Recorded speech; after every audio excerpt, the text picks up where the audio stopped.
Welcome to the Real Estate Virgins podcast. This is an update to the NAR settlement part 2, and we're going to include breakthrough strategies and how we're ready to take market share by adjusting and amplifying our systems to the updated practices and how we plan on moving forward. My name is John Michael Perez. You can find me on Instagram at John Michael Perez, and we've got Jordan Brown. What's going on, everybody? At Jordan Sells ATX on Instagram. Hey, look, we are not just agents talking the talk, we are walking the walk as well. And if you're in the market for a change of scenery, you're looking for somewhere with strong leadership, weekly training calls, proprietary training at that, including the Social Agent Academy, which can revolutionize how you market your business online. These things are going to become so important. This year is going to be the most important year of your career to date, and possibly ever. So if you're looking for that change of scenery to really strengthen your value proposition, get around the right people, we would love to partner with you. There's a link in the description if you would like to book a call with John and myself. Awesome. Look forward to it. And so this last episode that we just put out was a breaking news episode, and then this is going to be part 2, and we're going to go over a lot of things that we've learned. We've been researching, we've been looking into the actual settlement, and we're excited to just there's so many agents that pretty much are becoming a task force and trying to really analyze what we can do to become a better real estate agent and provide more value. Yeah, I think it's really good that we're doing a part 2, because part 1 was that raw reaction. It was just raw.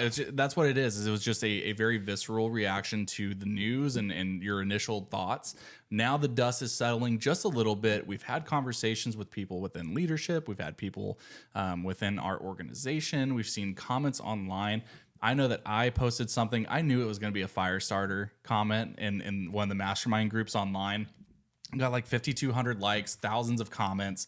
And I was having a ball going through it and like instigating. But what's funny about that is, even though I was doing it to be a little bit trolly, there were some really good discussions and opportunities explored in regards to this NAR settlement. 100%. So I think it's not nearly as bad as people are making it out to be. There are some really positive things that are going to come from this. And now that, again, the dust has settled, we have a little more information, we have more insights, we're ready to move forward. So let's go over a few of the key points real quick. So updated practices and how we are going to move forward. So number 1, pretty much everybody knows about this. No offer a buyer broker compensation in the MLS. Okay, so that's number 1. Right? So if you want to get like real technical about that, all that means is it's not that it's going away as an offer from the seller. It never has been this thing that seller had to pay a commission. Mm-hmm. But many of them see the value, and you have the opportunity, if you're a listing agent, to explain the value to that seller. Because here's another really great thing that came from a comment that I saw in this very controversial thread. Was someone said, you need to educate your seller and kind of put it to them this way, that if they're selling their house, they're probably buying somewhere else. You are going to create part of the environment you want to be a part of on the buyer side. So there is something there. It's almost like karma, right? Like if you're being stingy, or if you're not willing to pay on the other side, like you're going to have to seek your own, it's more likely that you're going to have to come out of pocket for your own representation on the buyer side as well. 100%. I literally just came from a listing appointment, and I said, my commission is 6%, right? And that's just how much I charge. And I'm not talking about how much you should charge, but that's how much I charge. And they said, actually, we see the value in it, right? And so we're going to talk about this in a little bit, but how do you as an agent become more valuable, right? There's several ways to make more money, right? And one is on an hourly basis. Number 2 is on a salary. You do a bunch of work and then you get paid a certain amount at the end of the month. And then 3 is to become more valuable, right? And so you've got these CEOs that are making $60 million a year, and it's not like they're working any more hours than the person that is on the floor, right? They bring more value. They have better strategies. They can connect people with the right people. They can market the right way. And so as an agent, if we want to make more money, we have to become more valuable. I think it's going to force you to look in the mirror and say, what is my value proposition? That's the biggest thing. Is even myself, like as someone who has found somewhat success in this business, this very tough business, it's forcing me to go, okay, if I'm now going to have to change up the way that I present this to my buyer agents, what does that actually sound like? And all of the little things that I do that I thought, well, that's what anyone should do. That's a competitive advantage for me now. Yeah. My availability. I don't have office hours. If I'm up at 1 a.m. and you text me and I'm up, I'm going to respond to you. Yeah. That's not something that a typical agent does. Little things like that you can highlight within your business to prove value. Those are differentiators for you against competition. 100%. All right, let's go back into the next thing. Buyer broker to negotiate fee and services prior to showing a property. Compensation may not be considered open-ended. So, in other words, whatever the seller is paying. Now, this is a conversation that Jordan and I, we butt heads on a little bit. I don't know. Do we butt heads? I don't know that we butt heads. It's just I've been pitched a different view on this and here's the thing. There's no clear cut as to what this means. Yeah. What does open-ended mean? Is it I charge up to this percentage? That's open-ended in one way. Or if I'm hired at the agreed upon price and there's a higher compensation being offered on the seller / builder side, would I be able to increase the agreement to that amount? So those are two very different things, and we need clarification on that. We do need clarification, but I'm almost 99.9999% sure I know the answer to this. And that is just like in the contract, in most 1 to 4 contracts, it says as is, but you also have a due diligence period where if you find out more information, you can go back and change the contract, right? And so for us as agents, I believe that if there is no victim or if there is no hurt party and you find out the builder is paying you more as compared to what you were charging, you can go back to your buyer and say, hey, actually this builder is willing to pay me more. So are you okay with ripping up that original agreement and signing a new agreement that states that the builder is going to be able to pay me more? Are you or can they just sign off on it? Can you sign off on it? Like put a red line through whatever your agreed upon was, and then both initial on the new commission amount? Here's another thing about this situation that we have, this scenario that we're talking about. You go back to the buyer and you say, hey, these builders are actually willing to pay me more. Is that okay if we go ahead and amend the original agreement with our original agreement and just sign this that says that you're okay with the builder paying me more, right? And I can't imagine there being an issue with that because... Now, let me finish real quick. Yeah, sorry. The importance of having a really good relationship with your client base and your sphere and building a brand of giving back. I don't think that the seller or that the buyer that you've hired on with the client is going to care if you're getting paid more. And as a matter of fact, if you have a good heart and you have integrity and you're continually giving and giving and giving and giving and bringing so much value to these clients, they are actually going to be happy for you that you get paid more. Jordan Brown just had a recent interaction with one of his clients, and they called him, and I won't steal your story, but basically they wanted to make sure that he was getting paid. Yeah. They called me. I've been working on you've probably heard me talk on this podcast. I've worked with this client for about 3 years now. We went through the pandemic together. We went through the rate hike of 2022. We're now closing tomorrow, actually. And they called me earlier this week and they said, hey, we want to talk about the settlement statement. How are we going to pay you? And I said, oh, well, in this particular scenario, I'm getting compensated by the listing agent's broker as per what they agreed upon with their seller. Yeah. And they said, I want to make sure you're okay with what you're getting paid. Because I think they saw that it was a slightly lower percentage than what people's assumption of what a standard would be. And they wanted to make sure that my 3 years of help was being reflected in what I was getting at the closing table. Yeah. And first of all, so amazing of my client to do that. I mean, I just told him, I said, thank you so much for thinking of me when you're the one making this purchase. Yeah. That means so much to me. And it really solidified like my place and I think their place in my heart and vice versa, as I'm going to be their person moving forward. I told them, no, I'm perfectly happy with what I'm getting right now. Thank you so much. And they said, we just want to make sure because we are happy to supplement to reflect accordingly if you feel different. Just a big testament to the solid relationship that I built with that client, and they were going to take care of me. I'm not saying every single person is going to think that way, but I've been so blessed in this industry to work with people who see my value and to encourage you listening. If you provide actual, tangible, feeling value, it will be reciprocated by your client. 100%. I mean, that's why, we have amazing buyer presentations, and we not only show our clients that value, but we actually provide that value at a high level. Yeah. And so let's go on to the next one.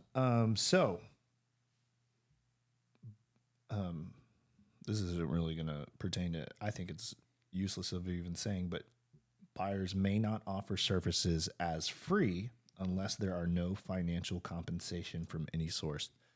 I don't know why that would be in the settlement. Seems kind of redundant. Yeah. Why would anybody want to work for free? Yeah. I mean, that's the other thing is I think there's an opportunity for things to continue as they were. I think it's going to require you to do a little more research on these properties that you're looking at and touring with your client. To go back to your previous point, I love that there's going to have to be a buyer rep in place because people who are listening are probably going to relate to this story. The old way was you got a call for, let's say, a buyer lead. You wanted to be the quickest one to go show them a house. That's what it was, right? It felt like it was this frantic panic to be the first person that they worked with because they were probably going to, 90+% of the time, that's who they work with is the first person that they meet with. Now, it's going to come down to the value that you add because you cannot go show a property without a buyer rep in place, which is going to force you to have this value proposition talk. Yeah. I love that. Yeah. I've been burned by hosting an open house. A buyer comes through unrepresented. I want to obviously make that my client.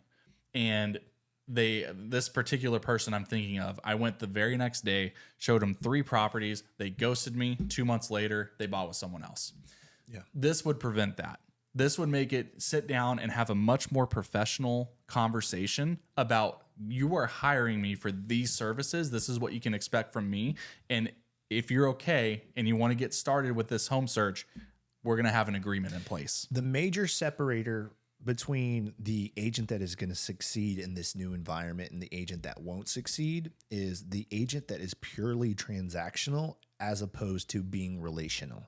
And so when you have zero relationship with these clients, it honestly may be harder to get a buyer's rep signed with just random hoo-haws because it will scare them. I'm not going to lie. I've had clients that didn't become clients because it scared them away that I wanted that buyer's rep signed, right? And so the importance of having a genuine relationship, I know I keep saying this throughout this podcast, but it's just so important, right? And because you already have trust, you already have credibility, you've already built rapport, maybe throughout years or months or however. And so the agent that can build rapport quicker, build trust quicker, build reliability and always being there, it's going to be a no-brainer to work with them. Well, you've also now got the opportunity to tell this person what you're bringing to the table, as opposed to, I'm going to do all this work up front for you and hope that you see this value. And then they go and they sign with their mother-in-law who has sold one house in the last 2 years, and they took all that value that you brought for free. So I think it's actually, in that regard, very beneficial. 100%. Okay, so one way that you could get paid, this is just an idea, I'm not 100% sure people are going to do it, but the seller can pay commissions via concessions, right? And so some verbiage that you might want to write down, if you're listening right now, you might want to write this down. You could put the verbiage into the contract and say, seller to credit buyer X amount at closing of escrow to satisfy the buyer's contractual agreement with the buyer's broker. Now, that might be different in some states. I will say that, and that's one difficult thing that we're going through right now is we're trying to sort of have a blanket statement with different contracts throughout the states, but most contracts have special provisions, right, in their contract. And so if you can, with the verbiage that states, this is our brokerage that suggested this, is seller to credit buyer X amount at close of escrow to satisfy the buyer's contractual agreement with buyer broker. Now that is allowed with the rules and the settlement that has come into place. Yeah, and you're exactly right. The state by state difference is, I think, why we have so much hysteria online. Yeah. Is, one of the examples I've heard is, in this new setting, if a buyer comes through your open house, are you allowed to do dual agency then? Can you take that buyer on as your own client? Well, here's the thing. Dual agency is illegal in Texas. So that solution does not fit for that particular scenario in our state. Yeah. In other places, it might be allowed. Yeah. So either the law has to change or that's not an option.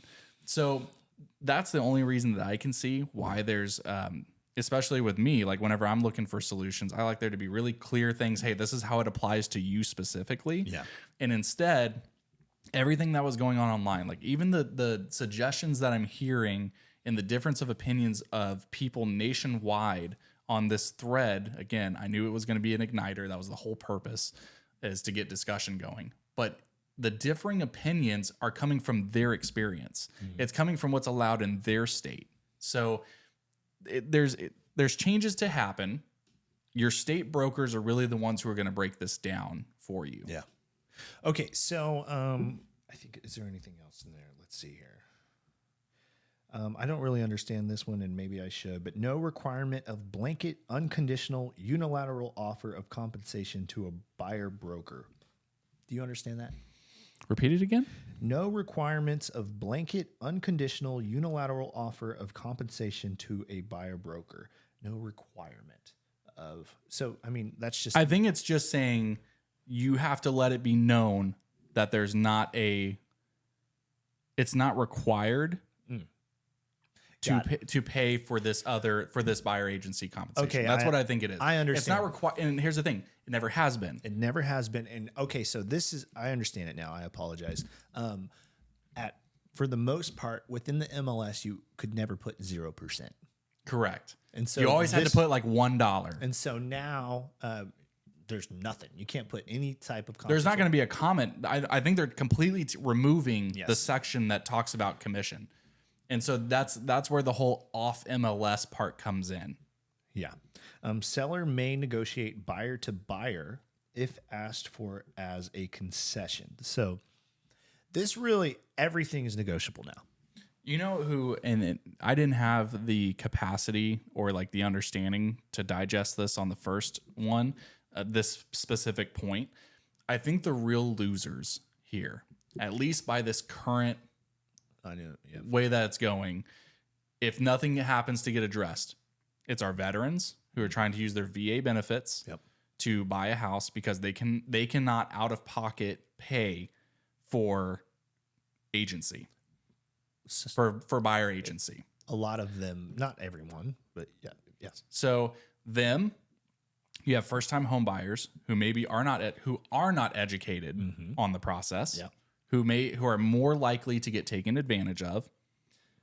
And then the buyer who barely has the funds to be able to afford down payment plus closing costs, now plus agency, if applicable. Again, there's going to be and your client reserves the right to not view a property if they're not going to have buyer agency compensated for from the listing. So I think this hurts buyers the most. But I know I keep saying this and it's annoying, and like you pointed out, there's a lot of toxic positivity or whatever, but I do think there's always a solution. There's always a solution. Well, we have to be hopeful. We've gone through worse than this in our industry. 100%. And we're okay. Like everything has led to this point now. That it hasn't always been an uphill or to the moon trajectory, right? It's just a change. We're trying to digest it, and I know we're going to adapt, and we're going to overcome this, and we're going to be all right. Yeah. Okay. So a few notes. This is going to be a good thing for the industry. I think it is. Because one,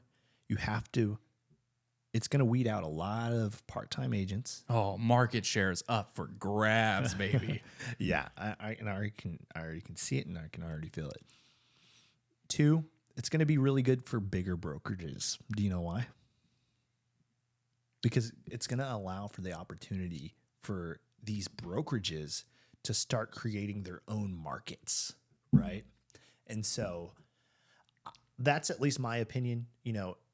Brokerages that have 50, 90, 100, 200,000 agents, it's going to be a lot easier within that brokerage to have ways to say, hey, you're in my brokerage, it's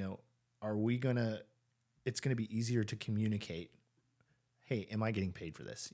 And then also I believe that NAR can be two things at once. It can be necessary, but it also could be not doing its job, right? I think NAR is necessary. I do believe so. However, we haven't been represented in the best capacity, in my opinion.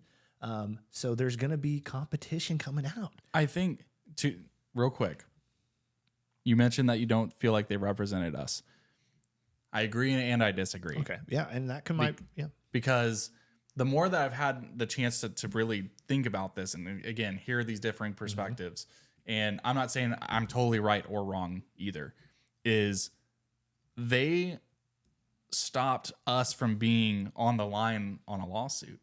You know what I mean? Yeah, that's true. So they ended a ton of lawsuits and the copycats that just wouldn't stop. Yeah. And now NAR members will not be held to that. Yeah. So that is a win. That's a win. If you look at it from that perspective, that is a win. And we're not having to pay the $450 million right. or whatever. Yeah, I'm not on the line for that, so that's good. Secondly, I think it's also okay to say buyer agency, they didn't sell the idea of buyer agency well enough, but then we'll expect us to sell it to our clients. They couldn't sell it in the court as a necessary thing, but expect us to pin it to our clients as something necessary. So they're putting it on us. Well, and just like their message said, we're confident that our members will be able to do this. And it's like, thanks for the confidence. I'm glad you believe in me. But no, it's funny because all of their emails coming out as of recently were like, we just got a brand new look on our website. And all this thing is like, they're ignoring. Yeah. Trying to get us to be excited about anything but the settlement. Yeah. Okay. So the reason. Hey guys, come have a virtual coffee with the whatever. It's like, oh. So this is going to elevate the standards of quality when it comes to a real estate agent. It really is. As well as it's going to elevate transparency within contracts, agreements, and how much we're actually getting paid. And I will say, like you pointed out, some of these agents that are just bragging about their new watches, new cars, new houses, like, guys, you are the ones that are getting us in trouble. It really is. And another thing is I'm telling you, this thread was so good for me to get perspectives. There was a title rep in there who said, I could have, if I had $1 for every time a seller would call me right before closing and go, I had no idea I was paying for the buyer's agency. Really? She said I could have retired. So that's interesting. In her experience, whatever her market is, that was an issue. Well, then I think it's tough for us because we're very transparent. Yeah. Like we have everything on the up and up within our even in the seller represent between the agreement, between the presentation, everything that we do this is exactly where the money's going, and here's why. We've always been transparent, but now I guess this is just going to elevate that standard for all agents across the platform of being a real estate agent is, hey, we've all got to be transparent, right? Mm-hmm. And honestly, a lot of these things that they're saying we're going to have to do, you and I have already done. Yeah. And so, except for the fact of me calling the listing agent and saying, hey, are y'all offering buyer agent compensation, right? And that just helps us formulate this offer. That's the other thing. Like, it doesn't necessarily matter if, I don't think it really changes a whole lot. Yeah. As far it's just an offer. Everything has always been negotiable. There's been opportunities for people to, ask for higher buyer agency commission within the offer, or have this paid for or not. Like, it's always been that way. This is just really bringing that negotiable aspect to the forefront. I agree. Okay, so this forces us to treat our business like a business, right? Oh, the casuals are cowering right now. I think that's the tough part, is if you are in this because you thought you could just sell a few homes every now and then, get by, and the pandemic was so easy to make money. If you got a listing, you just put your sign out, boom, it got sold. Times are changing. You're going to waste less time with clients that are not serious. You won't go to work for people who don't hire you. I love that. It's the easiest way to put it. If you're not choosing to hire me, I am not going to go work for you. Yeah, it protects you from weasels that are trying to push you out of the deal. That's true. If you weather the storm, there will be less competition. I think it also I just had this conversation with my mentees on yesterday. We were talking about, you also are going to have to force it's going to put you into the mind of the buyer a lot, because, for example, if there's a new build client and they're coming through, they know exactly what they want, and they're going to put you down as their agent. You didn't have to, there's not a whole lot that you had to do, and now it's just finishing out the process. If they were to say, I'm willing to pay you this, and it's lower than what you would typically charge, do you still feel entitled to the full amount because you did less work? Yeah. And also, price points are going to be real big into focus. Yeah. Do you think that you deserve the same percentage just because the house is higher or a higher price? Yeah. Or did you provide excellent service, or did you do something different that justifies that same percentage across the board? That's up for you to determine what your worth and your time is, because just think about it. If we're at like a $300K house, do you think that you do a whole lot different for $1 million house? Not much, unless there's like a septic tank or additional square footage, or there's additional living area. So perceived value is everything. Yeah. So with that $1 million buyer, if they're asking you to say, why should I agree to pay you the same rather, depending on what house I'm looking at, that's for you you need to start thinking about these things, because these are going to be the questions that come up that haven't been a question before. That's, I think, my whole point, to invoke a thought, to plant a little seed into your head that these conversations are going to be critical, and you need to be ready to tackle them head on. So this is going to create more discount brokerages, I feel. Well, they've always been there. Bingo. They've always been here, right? And so everyone has had that client that says, well, I know so-and-so that'll do it for this. Perfect. Bye. You ever had a tattoo artist that would do a tattoo for like $10 versus a professional that charges $1,000 per hour? Yeah. You know what I mean? There's two different qualities of work. There's different, in that specific scenario, like there's like, they probably have a shop where it's safe and everything's on the up and up. They use the top of the line equipment. They use proprietary their colors are really nice. The artwork is amazing. And then the other one's like a stick figure, and that's like the portrait of your family member that you just got tattooed on you. Discount brokerages are no different. Discount brokerages typically provide discount service. We say that all the time. You can tell that to your client. If you want to go that route, I wish you luck. But the agent that can really stand out and clearly communicate what they bring to the table, you will not need to do discount brokerage services. I'll give you an example. I closed on a deal last week, and it was a lake house, and the septic tank. I didn't share this story already, have I? About I don't the know. Septic tank. I don't remember. We share a lot of stories here. Well, the septic tank, next to a lake, right? And so due to the fact that the septic tank is under the ground and closer to the lake, it was going to be a lot more expensive than just getting a regular property that has a new septic tank. Well, we found out that the square footage is more than what the septic tank can handle, right? And so basically we had to negotiate over $27,000. Now, what if this uneducated, unexperienced buyer's agent that some buyer hired because they were a discount broker missed? Or if they didn't have an agent at all.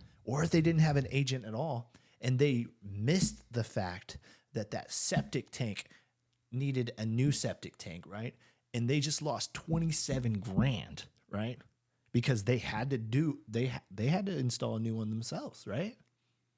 That is a major factor, and that happens a lot more than you may realize. Would you as a buyer pay for the expertise to save you possibly more than what that would have cost you? 100%. For it to uncover problems and look out for your interest as professionals in the industry who do this on a daily basis. Our insights are worth more than what you would have spent. You know what I mean? Yeah, like for this percentage, I have so many stories like that. I've saved my clients so much money, and I'm not trying to brag. I'm just saying, and that came with experience. You know, it didn't happen overnight.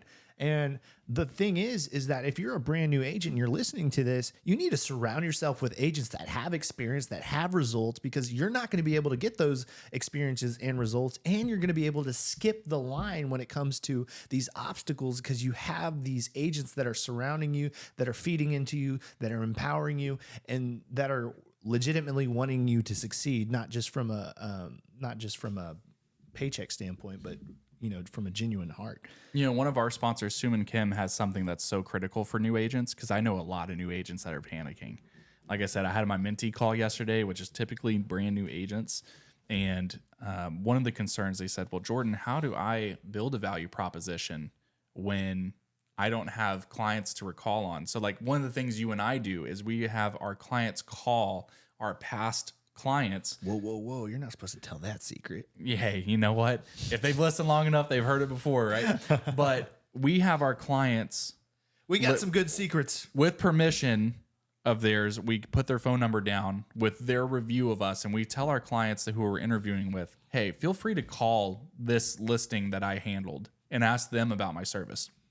Every person is going to tell you that they do great. Every person is going to say, I've got all my amazing blah, blah, blah, blah, blah.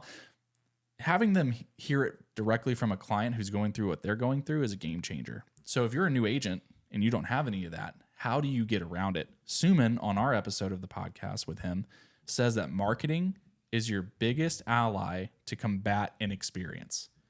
That and confidence. When you walk into a listing presentation, if they sense that you are not confident in the words you are saying, they are going to see right through it, and you are likely to not get that listing, that buyer locked in, whatever it is. So that's there was a massive change in my results when I started believing in myself. And if you don't believe in yourself, they won't believe in you. And so what happened is like we were talking about earlier downstairs, is that when I start voicing the strategies to my clients as if I'm already their real estate agent and saying, hey, this is what we're going to do, A, B, C, D, E, and we got to do it by this time, right? It's almost like I'm guiding them and pushing them already, right? These clients recently that picked me over the other agent is because I put a plan together and I pushed them. Almost, it was like I'm pushing them. Hey, this is what we're going to do. We're going to go do that here by this time. You're hiring me for experience? Boom, here's what we're going to do. Exactly. And so obviously they're going to pick the agent that has the experience, that has the plan, and that is confident in themselves, and they have self-esteem. How do you build self-esteem? You commit to the promises that you make to yourself, and that self-esteem will just become a snowball. Yeah. And all that, like if you're, again, you had mentioned the experience being a part. If you don't have the experience, work really hard on the other two. Work really hard on your marketing. Yep. Work really hard on your confidence. Yep. I've never once. Ooh, that was good. Oh, put it on a t-shirt, baby. I've never once been asked about my sales volume, about how many transactions I've done. Nothing, because I walk, and I don't need to, because I'm so confident when I walk in that I'm going to be that person's agent, and confident in the skills to be able to listen and create a plan that works for them and putting them first, that I've never had to feel like I had to crawl out of this hole with, oh, no, please look at my sales. Like, I don't need that, because I'm listening to that client, their needs, formulating a unique plan for them. And that is probably the best thing you can do as a new agent. So as an agent that is going into this new shifting atmosphere and environment, when it comes to content, I feel like we should focus on a few things. One, with buyers, we should focus on relocation, because, and when I talk about relocation, I'm talking about buyers and sellers buyers that are looking to move into our area. Why? Because a buyer's agent that's gonna be the most valuable when they have no idea about this local area. Mm-hmm. Two, I believe if you're a buyer's agent or a seller's agent, the more local, the more niched, the more hyper local. I'm talking about neighborhoods that are like within your area. Now is even more important, because if you don't have those relationships within your hyper local neighborhood, it's harder to build those relationships. As in going into a listing appointment and they have no idea who you are. Number 3, seller-focused market reports, seller-focused property tours, and seller-focused listing preparation. Those are content. That's content that you need to focus on. Yeah. There's a great saying or a famous quote by Bruce Lee, who says, be like water. And if you're a new agent, I think you're actually in a really good position, because a lot of agents that are freaking out, it's because they've done business one way for multiple years. Mm. And now you're coming in, you're probably fairly new. You don't have a super molded idea of what this business is supposed to look like anyway. So some people would say they almost envy that position. Yeah. So be like water, be adaptable. I think the people who can't do that, those are going to be the ones who phase themselves out of the business. Yeah. I walk around my neighborhood a lot, and I was thinking, man, how do I get my community more together? Right. My neighborhood community. Right. So I was thinking, you know what I'm going to do is I'm going to do a Easter hunt, and I'm going to hide things throughout the neighborhood. And then what I'm going to do, I'm telling you guys, this is going to work, and I'm going to get a lot of listings. So if you better be writing this down. I'm going to do an event, and then I'm going to require these people to put their emails in to sign up for the event. Right. And so now I'm going to have prizes throughout the neighborhood, and then I'm going to email them like some updates to the event. Hey, if you haven't found X, Y, and Z over near the hill under the bridge, or something like that, right?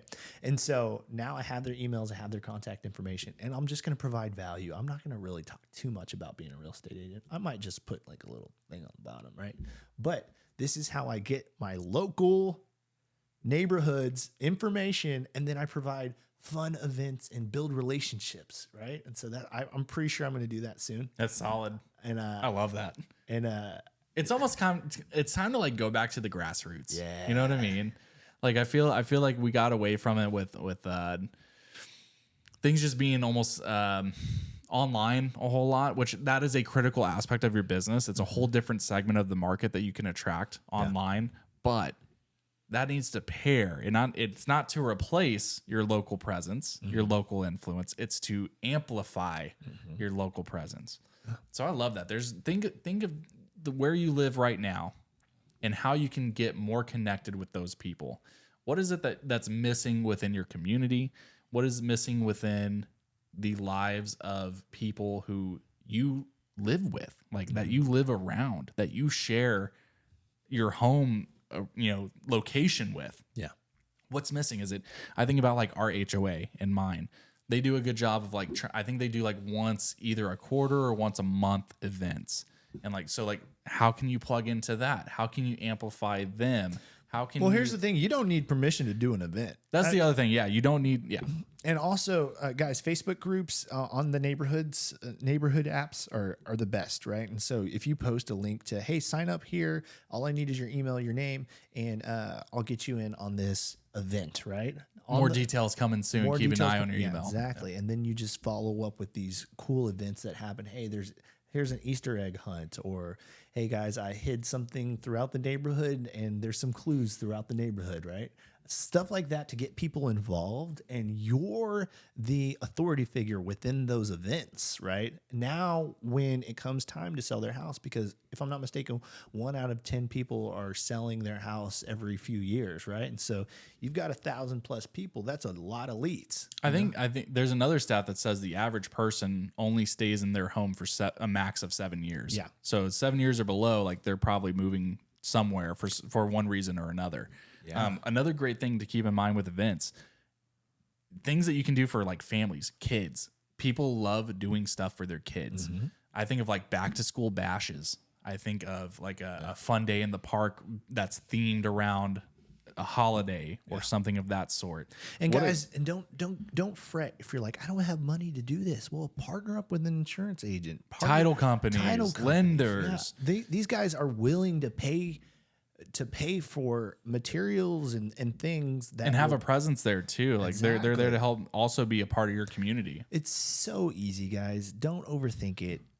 Text your title rep and say, hey, I'm doing this event. I was wondering if you could do the X, Y, and Z, or maybe pay for some. Can you supply the food? Yeah. Can you do this? Can you provide whatever it is that you need help with? Ask for the help, because they're roofers. Roofers are attending our events and saying, hey, please utilize me. Like, I want to be around you guys. Mm-hmm. And I mean, there's so much opportunity. So don't let financial means be the reason that you don't take action. Well, the agents, and the successful business owners and the CEOs, the people that are most resourceful, right, and leverage everybody's gifts and talents and experiences. And then, like, for example, there's this person I'm meeting up with today. What time is it? Okay, cool. I still got time. And you're like, and we got to go. Bye. I know, no, right? He's raising money for a certain thing, right? And I told him, dude, I'd love to support you in some way, shape, or form, right? Now, here's the thing. I don't necessarily have to give him money straight up, but I do have resources like the dad's group, or, connections, right? And so now I could throw an event and raise money for his thing, right? I don't have to just give him cash, I can use my resources to be able to help him, And so that's what I'm trying to convey, is that, guys, if you really dig deep into your resources and say, what do I have that can benefit other people besides monetarily, right? And how do I become resourceful and use other people's leverage, right? And so in this scenario, a title company, they need business, they need listings, right? And if they can help you by paying for materials or food or whatever, that is being resourceful. Yeah, absolutely. I mean, that's a mic drop. It's a good tidbit. There's a lot of excuses out there. I think you just have to stop making the excuses, because one of the things that we hear all the time is not having an office. Like our brokerage is a cloud-based brokerage. Yeah. And people, one of their biggest fears is, well, if there's no office, like how do I build community? How I do this and that? That's an excuse. It's a crutch. You know why? Who's in the office? Unproductive agents. Usually the people that are in there are not your top producers. Usually. I know there's exceptions. Please don't come at me online or something. I mean, we're the number one brokerage in the USA by transaction count, by a landslide. And we're cloud brokerage. So obviously you don't need an office. Yeah. Well, like, even like, there's things that, I don't know, in this modern age, there's just, like I said, there's so many excuses. And I think it's just to make people like stay within their comfort zone. Yeah. Because what you don't want, like, people who are listening now who are like, oh, I couldn't do that. You absolutely can. Yeah. You're searching for a reason not to do it because it's uncomfortable. Yeah. I've got 50 video scripts that I created for our agents on our team, and and I'll give them sometimes agents will be like, well, I don't know what to say, or I don't feel comfortable. Cool. Here's a script. Exactly. I don't have a studio. Come to our studio. Yeah. We are. What's your next excuse? Like, Yeah. oh, you're only available Saturday? What do you know? I'm available Saturday. You know, we've got video scripts that will literally get you leads. And One thing I love is that our team is doing things that put them out of their comfort zone, and it Yes. gets them results. Oh. And it's so satisfying To see them. because it's like, it's not an I told you so moment. It's like, look at you go moment. Exactly. Yeah. I love that. I love seeing it, man. It's one of the most rewarding things. And honestly, you know, when people look for their purpose, that is part of my purpose, I feel like, is seeing other people win. And so, Well, we do a really good job at celebrating. I think I can relate to this is I don't do enough celebrating of my own, you know, successes and things like that. And like what I'm able to, but I get so hyped for other people. Yeah. Like one of our team members, she closed her first deal. Oh my God, that was so cool. And then like I have a closing tomorrow and I'm like, all right, cool. Like, you know what I mean? Yeah. But, and it's funny, the pay difference between you closing a deal and someone else closing is like a lot, big difference, Yeah. right? You're making 100 times more, right? yeah, it should be, you should be hyped up for the other thing. But I think that's the other part is that money is not the motivating factor for us as to why we partner with people, because what we get out of seeing an agent successful, what that means for their family, what that means for their mental well-being, for their security, does so much more for me than what I actually get compensated for that transaction or whatever it is for however long they're with us, whatever it means. We make like a couple $100. This is nothing, you know? Yeah. So it's like, That's the other thing is people are like, oh, you just want this.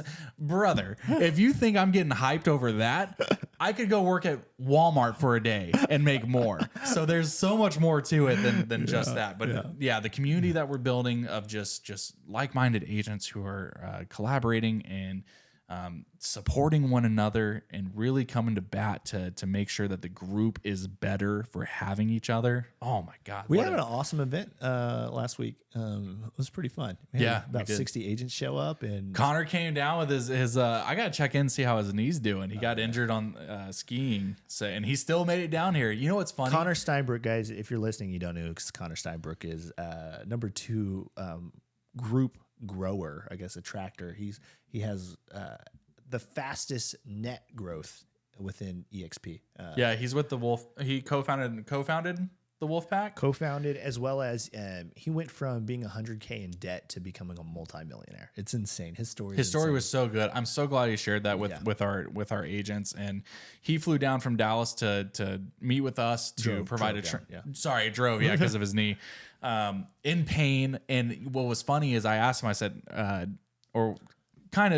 was just like, hey man, are you still coming down? And he's like just the kind of person he is. And one of the reasons I love him as one of our leaders, he said, I made a commitment to you guys. And if I go back on my word to my partners, what does that say about me as a leader? Yeah. Like this dude was driving down through pain, like probably tore his knee, like just amazing. I loved it. It was good energy. The room was awesome. Like you did an awesome job on your presentation. You did too. I did not.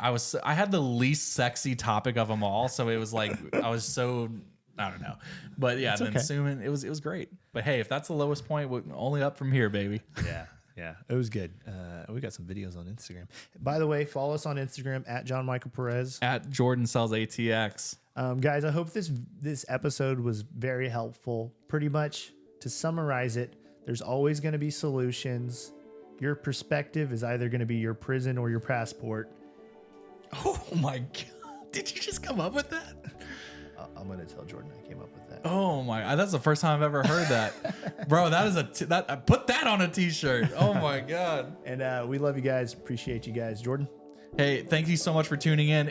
We would love it. First of all, thank you so much for listening. Secondly, if you would like to take it a step further in a free way to help support the podcast, give us a like, give us a subscription, share it with a friend. All these things are free. Same thing as helping your local businesses, your friends and family. You can do the same for us. And if you want to partner up with us, there's a link in the description, by the way. Let's hop on a call. Thank you guys so much. We will catch you in the next one.